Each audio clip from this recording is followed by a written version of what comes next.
আজকে আমরা যে বইটা নিয়ে কথা বলবো সেটা হুমায়ুন আহমেদের ২০০০ সালে প্রকাশিত তোমাদের এই নগরে। হ্যাঁ, তোমাদের এই নগরে বেশ ইন্টারেস্টিং একটা উপন্যাস।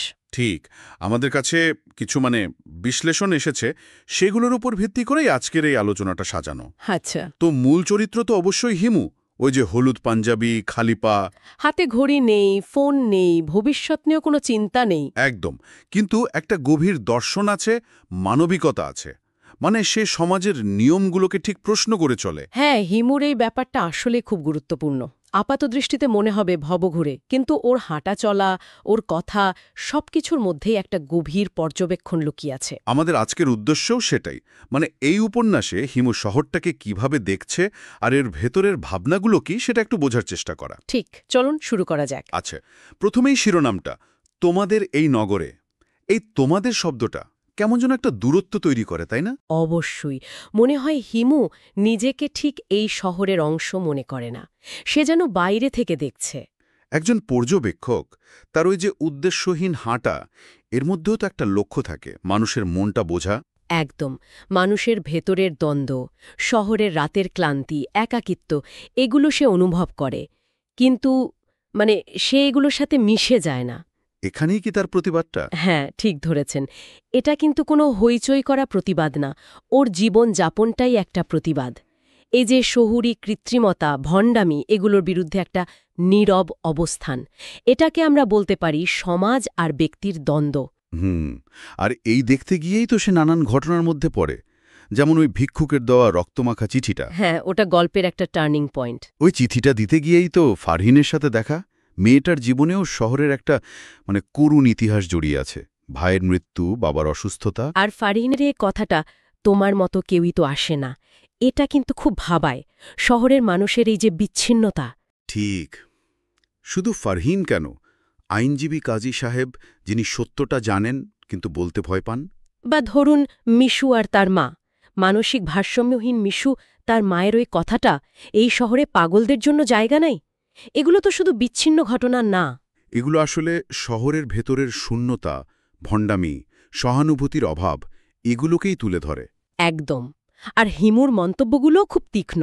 যেমন ওই কথাটা, মিশো ঠিক আছে, এই শহরটাই ভুল।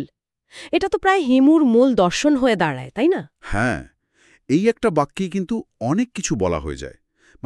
তথাকথিত সভ্য বা স্বাভাবিক শহরটাই আসলে অসুস্থ, আর হিমু, যাকে লোকে হয়তো পাগল ভাবছে, সেই হয়তো এই অসুস্থতার বাইরে দাঁড়িয়ে থাকা একজন সুস্থ মানুষ। এটা কি তাহলে নগর জীবনের কৃত্রিমতার বিপরীতে একটা স্বাভাবিক জীবনধারার ইঙ্গিত? অনেকটা তাই। হিমু তো তত্ত্বকথা বলে না, সে তার মতো করে চলে, কথা বলে, আর এভাবেই শহরের ফাঁপা দিকটা দেখিয়ে দেয়। তার দর্শনটা কিন্তু শুধু কথায় না, কাজেও বোঝা যায়। অবশ্যই। যেমন ধরুন, ওই যে মেয়েটি আত্মহত্যা করতে যাচ্ছিল, তাকে জীবনের মানে খুঁজতে না বলে সে বলে কারণ ছাড়াই বেঁচে থাকতে। এটা খুব অন্যরকম। হ্যাঁ, বা ধরুন ওই শোকগ্রস্ত বৃদ্ধার পাশে চুপচাপ বসে থাকা, তাকে জড়িয়ে ধরা, কোনো উপদেশ নয়, শুধু সঙ্গ দেওয়া। এখানেই হিমুর মানবিকতা। প্রচলিত সাফল্যের মাপকাঠি, চাকরি, টাকা, বাড়ি, এগুলো তার কাছে অর্থহীন। সে গুরুত্ব দেয় মানুষের ভেতরের কষ্টটা বোঝার। ঠিক, এই জন্যেই সে সমাজের নিয়মের বাইরে থেকেও মানবিক, যাকে বলা হচ্ছে অসামাজিক কিন্তু মানবিক দর্শন। তার কিছু কথা তো মনে গেঁথে থাকে। ভালোবাসা শব্দটা গালির মতো শোনায় এই শহরে।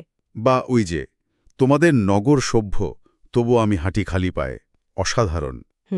তাহলে সব মিলিয়ে যদি দেখি, তোমাদের এই নগরে আসলে হিমুর চোখ দিয়ে এই নগর সভ্যতা, মানুষের একাকিত্ব, ভণ্ডামির একটা জোরালো সমালোচনা। হ্যাঁ, হিমু যেন এই কংক্রিটের শহরের ভেতরে থেকেও এর বাইরের একজন সচেতন পাগল, যে সিস্টেমের ভুলগুলো দেখতে পায়।